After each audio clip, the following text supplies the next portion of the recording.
Hello everyone and welcome. My name is Matt Piper and I'm the Global Industry Solutions Director for Utilities, Water and AEC at Esri. I'm excited to be here today presenting to you on ArcGIS, the foundations of digital twin, because it is a topic I'm really passionate about. And I'm looking forward to sharing some of my personal experiences in the utility industry and also hopefully shed some light on many of the recent advancements in GIS technology as it pertains to digital twins. Now, as you're aware, utilities are continuously faced with unprecedented challenges. For many, it's a combination of known issues around things like aging infrastructure and then the unknown or the unforeseen impacts due to things like natural disasters or even the COVID-19 pandemic. But in addition to these, utilities are under more pressure than ever before to change their operating models, to change their processes, and to change their behaviours as a result of these constant technology advancements. This constant change requires better understanding and better communication, better collaboration, and a need for better decision making. And while the utility industry has been notoriously slow in the adoption of change, it has been said that it has seen more change in the last 2 decades than in the previous 100 years. And I was thinking about this from my experiences working at a power utility, and I thought I'd take some time to reflect on this and recap on some of these larger transformational programs of work that I've experienced in this time as a result of these shifts in technology innovation. Now, it may be hard to believe, but you need to go all the way back to 1999 or the 2000s to when this new concept of IoT was first introduced. Now, I remember reading about this and thinking, this is an amazing technology. It's going to connect everything to everything else, with a premise to create new insights, improve situation awareness from all these interconnected things. But unfortunately, the IoT revolution was fairly slow to gather momentum, which was largely due to the lack of supporting infrastructure, the high costs, and the large processing power required to deploy these sensor networks. As a result, it took around 3 to 5 years for the utility industry to embrace and prepare for this IoT technology. And in around 2004, I remember working on my very first smart grid project. I was fortunate enough to work at a utility that was able to secure funding, and millions of dollars were invested to roll out this advanced metering infrastructure, or smart meters, with a promise that was going to improve your reliability, give customers choice, and implement new grid intelligence through things like self-healing networks and automation. But in reality, it was really difficult to achieve any sort of initial return on investment. And this was largely due to the data tsunami that we were hit with. Like many utilities, we did not have a plan on what to do with all this data. And I remember being introduced to some familiar terms now like data lakes or big data or even data swamps. In the late 2000s, we began to see the emergence of a new program of work around grid modernization. There were many numerous facets to this, but it was largely a reaction to the need to upgrade the aging infrastructure and to create solutions to manage the modern grid, including things like distributed energy resources and microgrids. Grid modernization was also tasked to break down organizational silos and bring together this notion of OT and IT convergence. This was the bringing together of operational data from systems like SCADA with other corporate data which might exist in your ERP or even your GIS. These projects also experienced significant setbacks due to the multiple data sources that exist, legacy integrations, and custom applications. And of course, let's not forget about the poor data quality. In 2012, we began to see the adoption of mobile devices into more corporate enterprise workflows. I remember deploying the first rugged toughpads to the field, which replaced many legacy paper workflows. This also resulted in an increase in the development of mobile apps and saw the use of personal devices on the corporate network increase. This was also known, if you remember, as the BYOD. I also recall the struggles that large-scale digital transformation programs had that were not due to the technology limitations, but they were more due to the people, the processes, and the inability to transform the way that they did work. In late 2016, the Paris Climate Agreement was signed to curb the release of greenhouse emissions. The Climate Change Initiative has been signed now by more than 190 countries, and many utilities around the world are embarking on energy transition projects to reach strategic decarbonisation targets and to deploy green energy solutions. And while many utilities are in the early stages of incubating this strategy, we are already seeing great successes coming from the early adopters, particularly in countries in Europe. And finally, the latest driver in the industry is this resurgence of digital twins. And I say resurgence because digital twins is not a new term for utilities. In fact, the term digital twin has been around since the early 2000s. But at a global scale, we are now seeing more and more requirements to deploy these digital twins for utilities' networks, their assets, and their facilities. So let's look at this definition of digital twin and the role that GIS plays. As many of you are aware, a digital twin is the virtual representation of the real world, including the physical objects, the processes, the relationships, and the behaviors. And GIS creates digital twins of the social, natural, and built environment, and it uniquely integrates many types of digital models. Now, I find this definition very interesting, but it does get me thinking. Now, I've been a long-time user of GIS, and I can't stop but help and ask myself, isn't this what we've always done? Isn't this what GIS is today? Well, GIS allows you to model the environment and the topology, and it creates a digital representation of the network, and it allows you to gain better understanding so you can take action. So I hope this resonates with you from all of your experiences as well, as this is something we have always done in GIS, well before even the IoT came in the early 2000s. But just as the drivers of a utility have changed over time on these technology advances, so has the requirements of digital twin.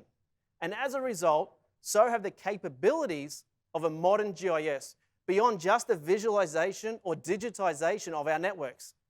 Let me give you an example. I remember deploying a digital twin project about 10 years ago, which involved flying the entire network using aerial imagery and LiDAR to create a 3D spatial representation of the entire grid in spatial context. And at the time, this was our digital twin. It was cutting edge. But guess what? Not long after it was deployed and the business began playing with it, they wanted more. They wanted to interrogate it. They wanted to integrate it with asset management systems. They wanted to gain more insights, but it wasn't possible. It wasn't interactive. It was a static, single representation built in isolation. What's more, not long after it was created, the data was already out of date. This is exactly why digital twins are evolving with GIS as the framework. A modern digital twin is a powerful tool. It allows you to abstract and model everything, bringing together many different information models. We see this in four main ways. The first model is the land-based or the environmental model. This is the terrain, the topographic, and the environmental layers. In recent years, we've seen the accelerated development of BIM, or Building Information Models, allowing users to model accurate and highly detailed representations of structures, plants, and facilities. Then we have the information models of managing networks. Typically, these models manage the linear assets and the connectivity. So for utilities, this leverages the ArcGIS utility network, which is the most advanced data model available in the market today. And finally, we have the city information model, which allows for bigger picture modeling at scale. This assists in workflows for urban planning, citizen engagement, and more recently, smart community initiatives. If you look at these information models, it is clear that they're all different. And each one on its own, by definition, could be a digital twin that can be used to solve many business challenges. But what ArcGIS does that no other technology can do is that it integrates and it connects all these different types of digital twins. GIS can be the digital twin, right? But in other cases, it's just the enabling technology. It allows the interconnections of all these other digital models, which creates additional value to the customers by providing a more holistic view. This is really exciting, and it's unique to the power of ArcGIS. Nothing else has this capability to connect very detailed BIM models to the larger networks, allowing you to trace from inside a BIM structure out to the upstream networks. Then also see this in context to the larger city views. Let's look at how GIS does this across the life cycle of a digital twin. If you recall the definition we discussed earlier, a digital twin includes interconnecting the content, the behaviors, and the workflows to solve many of the challenges utilities are facing. And I just mentioned, it's all about interconnecting these different information models. One of the biggest changes in mindsets for IT architects is that an integrated digital twin is not one single solution or product. It is an ecosystem of capabilities and applications which are being brought together by GIS to support holistic and collaborative approaches. It's not one digital twin, but rather many digital twins that are integrated and interconnected. One of the powers of GIS is that it creates relationships and streamlines workflows. Everything has a location, right? So location becomes the common key to integrate these siloed solutions and allows for the modeling of the complete life cycle. Data capture and integration is foundational to a digital twin. It is about being able to model the data capture, integrate it, manage it, and then associate all the attributes and behaviors throughout the entire life cycle. Next, it's about bringing the data to life, right? Taking this information and creating a better understanding on what is happening now. It is about creating a real-time situation awareness combined with those advanced visualization capabilities to virtually represent the physical components and how they're operating in the real world. But as you know, digital twins have moved beyond just the current operational states. They are about understanding the past and also predicting the future, being able to simulate and forecast expected outcomes, as well as automate the decision-making process.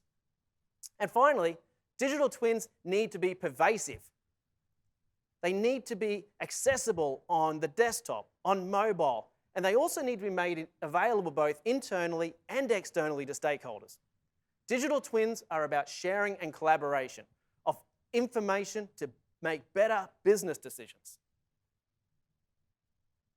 Let's go a little bit deeper into each one of these topics now.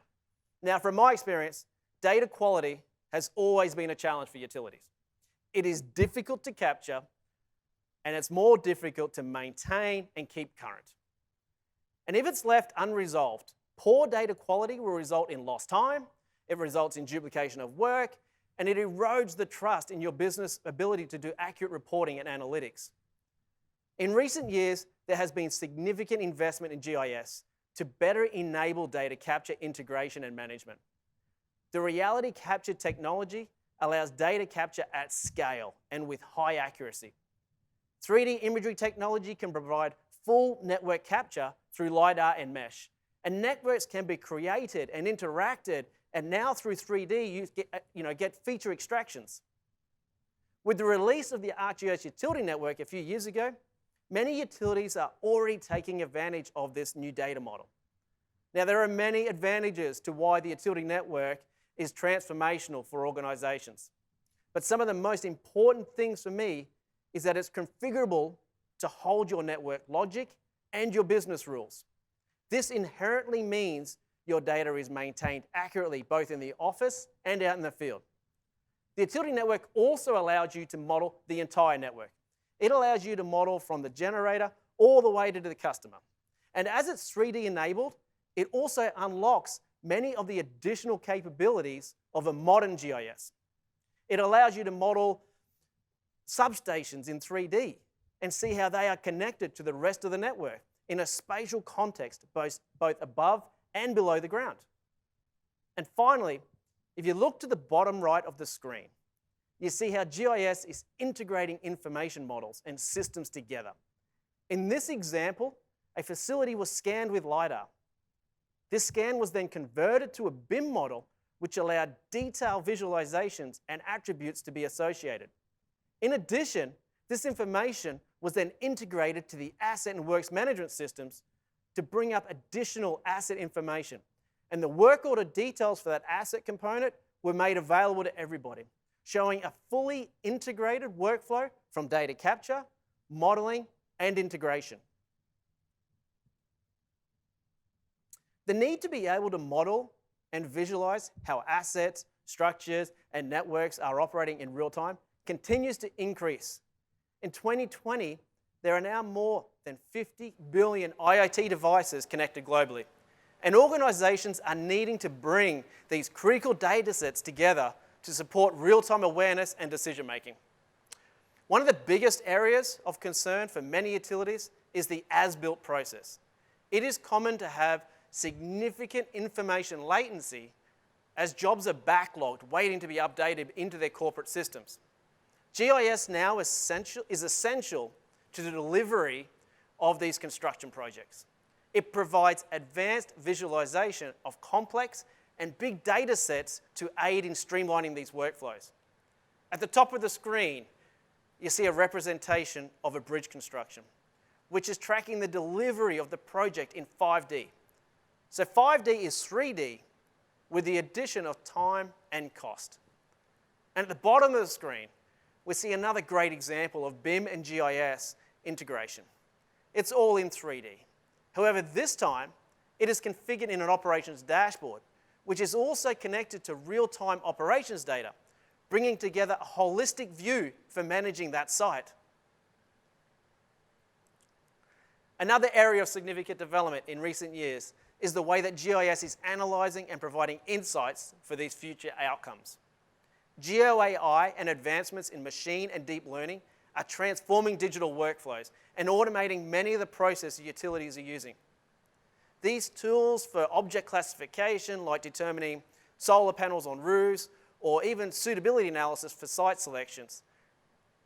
But they are also using these image classifications for things like 3D damage assessments following natural disasters, or using the AI and the machine learning to train models to manage vegetation encroachments and optimize other spatial maintenance programs.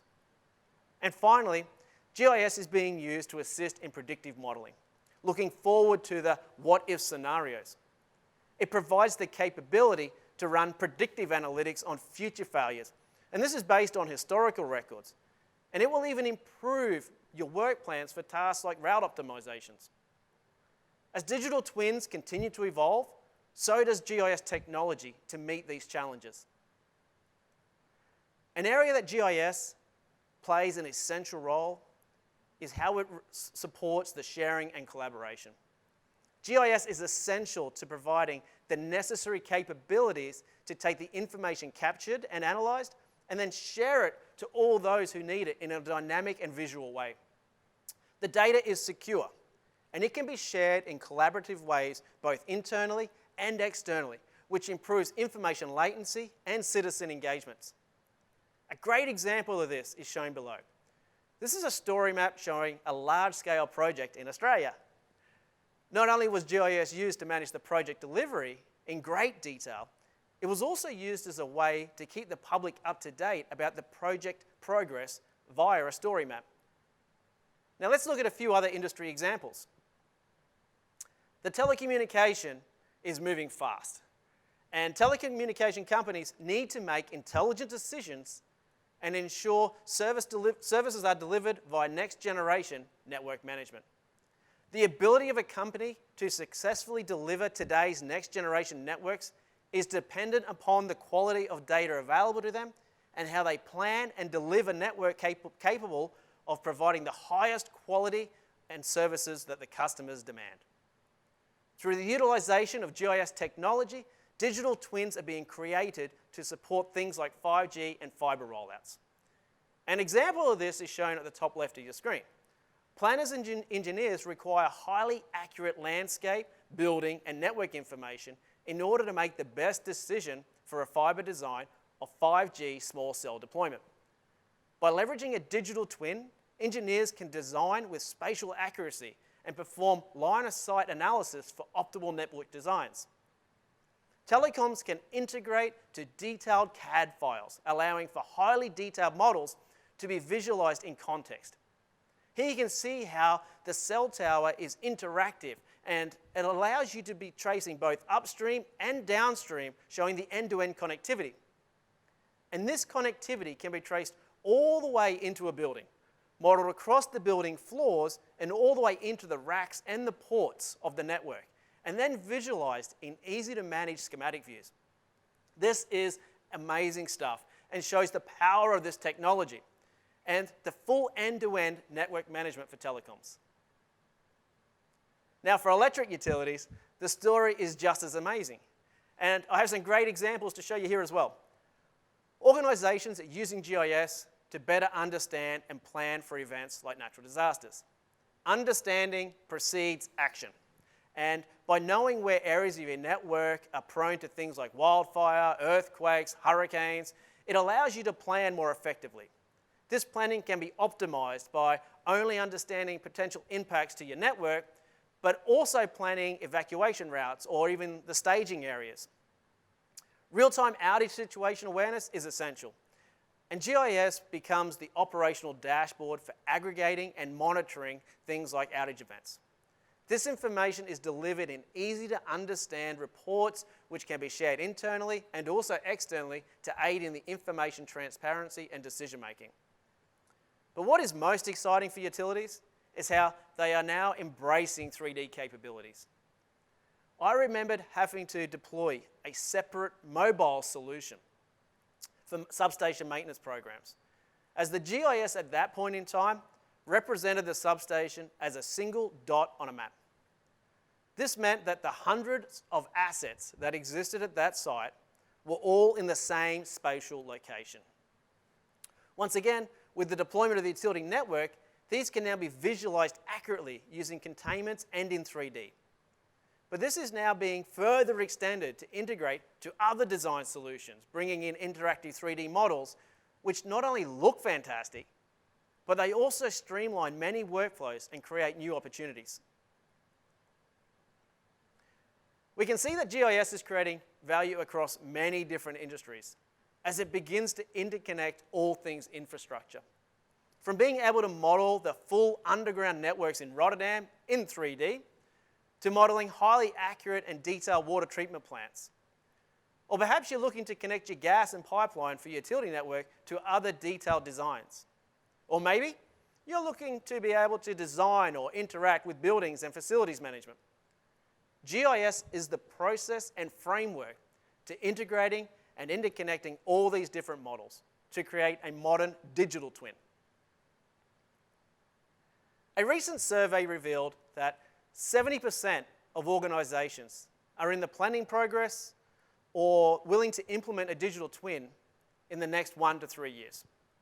And leaders are beginning to understand that in order to generate the expected outcomes, they need to think geospatial. A digital twin is not a single magic solution. It is the culmination of all these things we discussed earlier. It includes the requirements of all the other information programs, such as the IoT, the smart grid, the grid modernization, digital transformation, and the energy transition. And it requires the interconnection and integration of many types of digital twins, something that can be only done and achieved with ArcGIS. Now, I hope you have enjoyed this presentation, but I'll leave you with this final takeaway. If you are considering deploying digital twins, remember, GIS is the foundation for digital twins. And using location intelligence and geospatial technology, you can redefine the art of the possible and how to solve many business problems by creating digital twins of the modern world. And with that, I'd like to thank you for your time and have a great day. Thank you.